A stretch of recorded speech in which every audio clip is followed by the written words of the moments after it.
Hi, so today we're going to look at another classic LeetCode problem. It's the very first LeetCode problem, the two-sum problem.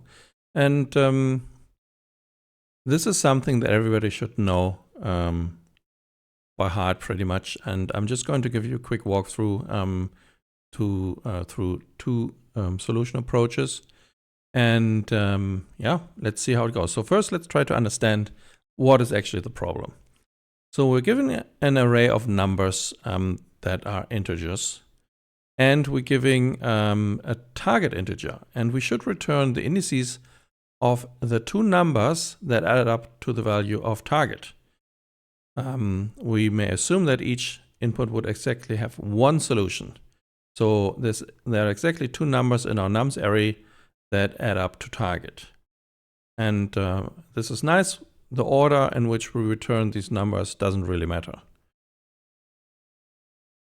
There are some constraints on the length of the array. There's also a constraint on the range of the values in the array as well as target value. But this doesn't really bother us since we're writing it in Python. And for the complexity analysis, we're going to pretend that there are no limits, so that the array is unbounded or has length n. Otherwise, everything is automatically O of one space, O of one time, because we have a fixed upper bound that is a constant. All right, so let's have a quick look at the example. So here we get an array of 4 numbers, 2, 7, 11, 15.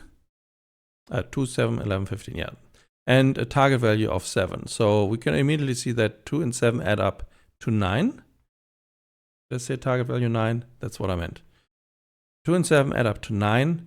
And so we're outputting the indices of where the 2 and where the 7 are. Okay, let's look at another example. So here we have an array of the values 3, 2, and 4. The target is 6. Obviously, 2 and 4 add up to 6.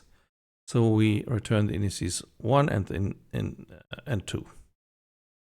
In the third example, again, it's quite obvious. So yeah, so nice.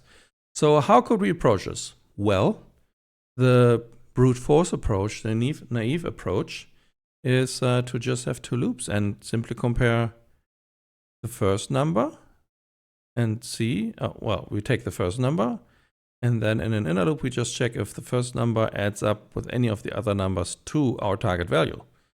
If it doesn't, we move to the next. We see if 7 adds up with any of the following values to be the target value.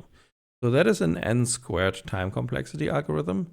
But the nice thing is it's also constant space because we don't have to remember anything. So, and that is something that comes up in LeetCode interviews as well, where maybe you find an algorithm that is faster, maybe has only, I don't know, linear runtime complexity, but therefore also uses linear space.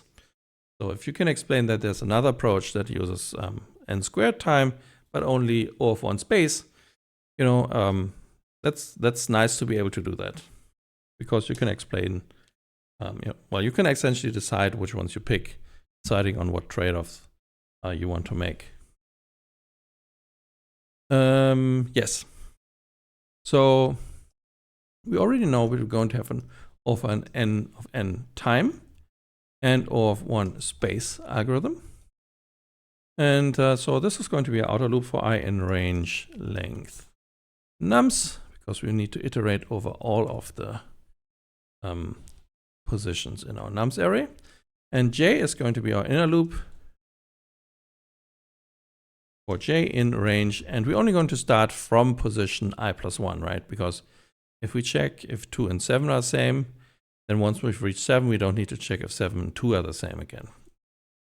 So it's still O of n² complexity, even though we've cut the number of steps in half. So we do I plus 1 to length of nums. And then if nums at I plus nums at j is equal to our target, we simply return I and j. There you go. And since it's guaranteed that there is always a solution, we don't even have to do anything down here. It will always just work. And if when you implement this yourself, you can hit the submit button to see if it actually works. I'm just not gonna bother right now. Okay, cool. So, but there's also a more efficient solution in terms of time. And that's actually with linear time, but also linear space. And this is something that everybody just has to know how to do that. Very simple trick. I thought it was so cool when I saw this for the first time, because you can reuse this trick with other problems later as well. Okay, and this trick works as follows. Well, we still need to iterate over all of our numbers. Range, length, and nums. And in fact, we can just do it like this. So we just iterate over the numbers. And as we do, we check if we've seen another number before that would add up to a target value. But how do we avoid looping over the numbers that we've seen before?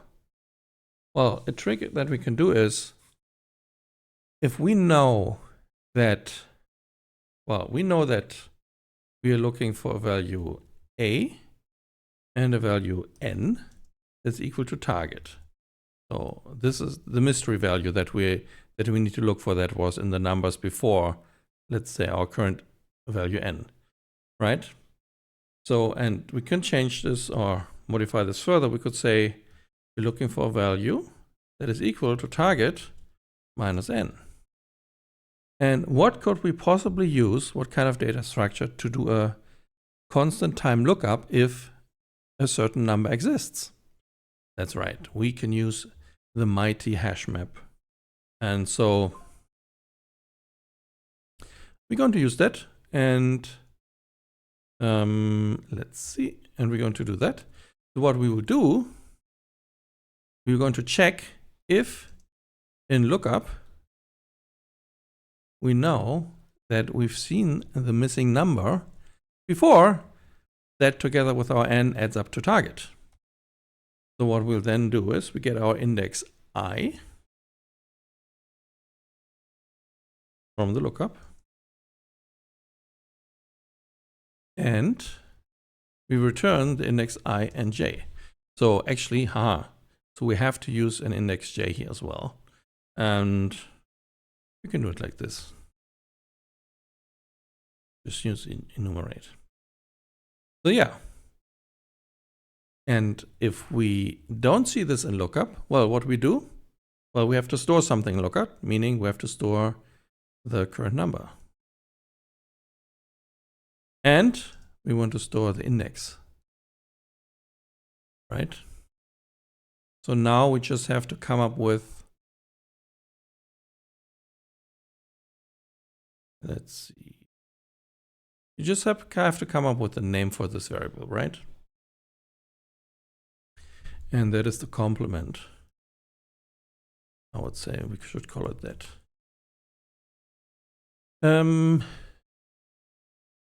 There are versions of this problem where you actually write the complement in here. Do I have to do this instead of n? Just returning none so I don't run into this. So, I don't know, let's see. I think I don't. No, I don't. Okay, cool. So yeah. So there you have it. O of n time and O of n space. And I'm just going to submit this to see if this worked correctly. Yeah. So that's fine. That should be fine. Nice. So yeah, that wraps it up. So there are two solutions. This is considered the brute force, but you really have to know this one. Yeah, that's pretty much it. And yeah, happy coding.